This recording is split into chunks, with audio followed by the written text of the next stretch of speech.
Selaku Wakil Ketua Umum DPP Partai Golkar bidang kebijakan publik,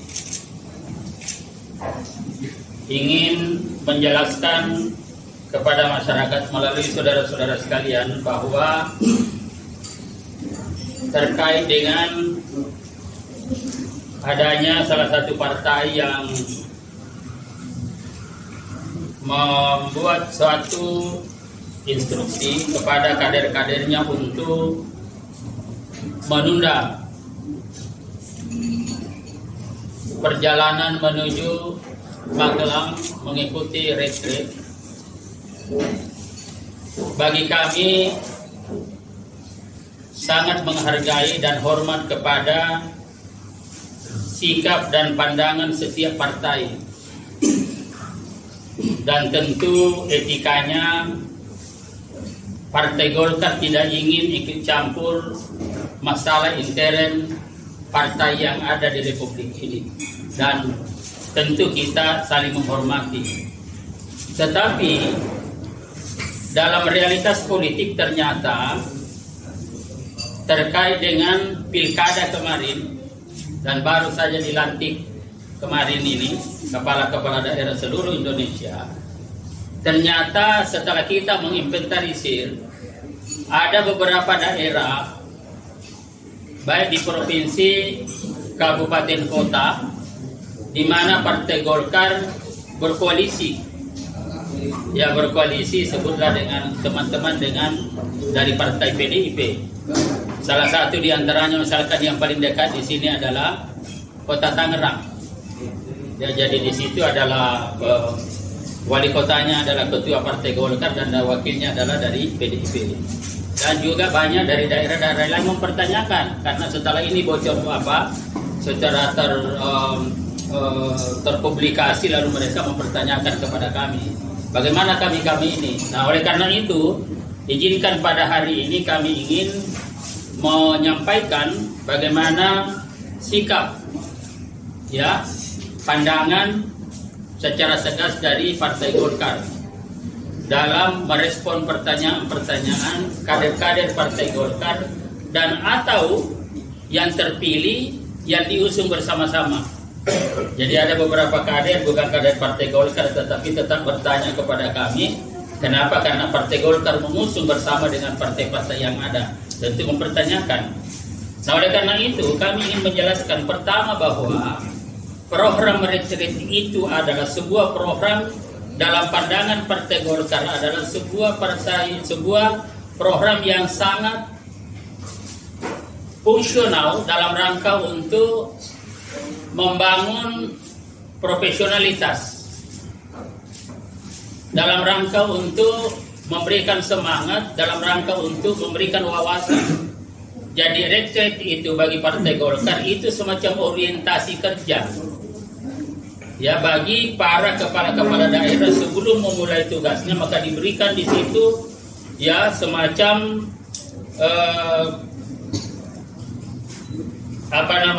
berikan suatu pembekalan, diberikan modal, ya, dan karena itu kami anggap sebagai semacam sebuah orientasi kerja. Ya, karena kita juga tidak bisa menutup mata orang-orang yang ikut di dalam pilkada kemarin, ya, tentu di bidang pemerintahan banyak juga yang belum memahami betul, ya, bagaimana penganggaran misalkan, bagaimana pengelolaan dan lain-lain sebagainya. Ini perlu diberikan orientasi, dan ini adalah program yang ditangani oleh Kementerian Dalam Negeri, ya, dan tentu juga uangannya adalah dari APBN yang ada di sana. Saya kira ini yang harus kita pahami. Dan tentu program ini kita lihat dalam perspektif sistem pemerintahan kita, yaitu presidensial, itu dari presiden ke bawah, yang mestinya program-program yang harus dilaksanakan itu ada sinergitas, ada koordinasi, dan secara konseptual itu adalah satu kesatuan yang berorientasi kepada rakyat. Ya, ini saya kira yang harus kita lihat seperti itu. Nah, oleh karena itu maka DPP Partai Golkar, ya, memerintahkan kepada seluruh kader-kadernya, ya, dan juga, ya, kepada seluruh kader-kadernya wajib hukumnya mengikuti acara retret ini. Ya, jadi kalau dalam bahasa agama itu wajib hukumnya, itu ada konsekuensi bagi kader-kader Partai Golkar. Dan demikian juga kepada saudara-saudara yang terpilih, ya baik itu gubernur, gubernur, kemudian bupati maupun wali kota, di mana Partai Golkar mengusung tetapi bukan kader, kita juga tetap menghimbau dan mengingatkan kepada mereka bahwa retret ini ada sebuah program pemerintah yang sangat baik, yang sangat fungsional, yang sangat efektif untuk membantu kepala-kepala daerah itu dalam rangka melaksanakan tugasnya. Nah, ini sikap dan pandangan Partai Golkar kepada kader wajib hukumnya dan kepada yang bukan kader, mengingatkan bahwa ini adalah program pemerintah, program pusat yang harus kita ikuti bersama-sama. Dan ini adalah kepentingan kepala-kepala daerah juga dalam rangka untuk membantu, untuk mengantarkan mereka melaksanakan tugas-tugas secara profesional, sehingga pada gilirannya nanti akan mencapai hasil yang produktif. Ini satu bagi Partai Golkar. Nah, kemudian yang kedua, bahwa Partai Golkar berpandangan bahwa pada saat kadernya ini dicalonkan menjadi calon gubernur atau wakil gubernur, bupati atau wakil bupati, wali kota atau wakil wali kota, dicalonkan dan dipilih oleh rakyat, maka pada hakikatnya pada saat itu setelah terpilih, maka kader yang bersangkutan dalam tanda kutip sudah diwakafkan untuk rakyat. Ya, sekali lagi dalam tanda kutip telah diwakafkan untuk rakyat, diwakafkan untuk bangsa. Dan karena itu sejatinya loyalitasnya untuk berjuang, untuk membangun, melaksanakan amanah rakyat adalah loyalitas kepada rakyat dan loyalitas kepada bangsa. Ini yang harus kita pahami. Jadi ada Gium sering mengatakan bahwa ketika memulai tugas kepada rakyat dan bangsa, maka pada saat itu sejatinya loyalitas kepada partai tidak terdapat. Bahkan ada mengatakan berakhir. Dan ini sejalan, mungkin kita nanti akan buka bagaimana pidato Presiden Bung Karno pada tanggal 17 Agustus tahun 57. Apa kata beliau? Janganlah kita itu menjadi partaisme yang sempit, tapi marilah kita jadi nasionalisme yang luas. Itu kata Bung Karno. Kepentingan negara lebih diutamakan daripada kepentingan partai. Ini pidato Bung Karno pada tanggal 17 Agustus 1957. Kalau dalam bahasa Golkar, dan ini juga arahan tapi tidak terkait dengan ini, arahan Ketua Umum DPP Partai Golkar Bung Bahlil Lahadalia, bahwa dalam salah satu arahannya mengatakan kepada kader-kader yang sudah ditugaskan untuk rakyat, untuk bangsa, sama dengan kader-kader yang bersangkutan telah kami wakafkan untuk rakyat, telah kami wakafkan untuk bangsa.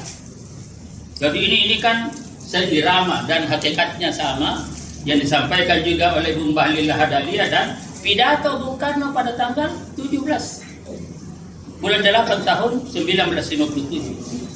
Nah ini saya kira penting saya sampaikan kepada teman-teman semua, karena kadang-kadang ini yang agak sering tarik menarik dan lain-lain sebagainya. Nah, oleh karena itu setelah ini dalam tanda kutip kader ini kita wakafkan untuk rakyat dan bangsa, untuk mengabdi, maka apa tugas partai?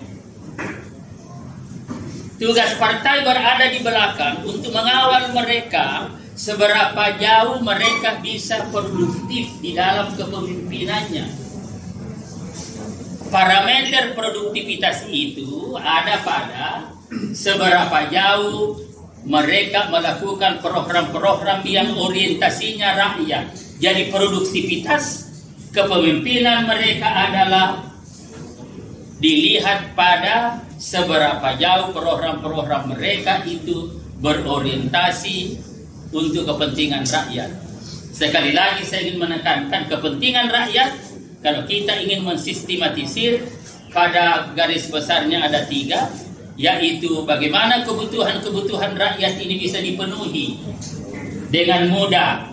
Contohnya misalkan menghadapi bulan Ramadan ini, kebutuhan-kebutuhan rumah tangga jangan semakin mahal, ya jangan susah didapatkan. Ini ada kebutuhan. Kemudian yang kedua adalah seberapa jauh program-program mereka nantinya berorientasi untuk menyelesaikan masalah-masalah rakyat. Apa masalah rakyat? Misalkan masalah pendidikan anak-anaknya, masalah kesehatan anak-anaknya. Maka mestinya program-program mereka itu lebih diprioritaskan memenuhi dan menyelesaikan masalah pendidikan rakyat, masalah kesehatan rakyat, masalah stunting rakyat, dan lain-lain sebagainya. Nah, kemudian yang ketiga adalah bagaimana secara perspektif, secara visioner, program-program mereka memberikan harapan masa depan yang barangkali hari ini hasilnya belum bisa dinikmati, tapi dalam jangka waktu panjang itu dapat diberikan gambaran bahwa daerah ini akan menjadi aman. Ini berarti ada harapan masa depan yang lebih baik. Nah, jadi partai ada di situ untuk mengawal. Jadi mengawal secara konseptual, mengawal secara program. Nah ini gitu, tidak menjadikan mereka sebagai bagian dari instrumen permainan politik. Kenapa? Karena memang dalam tanda kutip sudah kita wakafkan kepada rakyat. Dalam tanda kutip kita sudah wakafkan kepada bangsa, kepada daerah. Itu yang saya kira.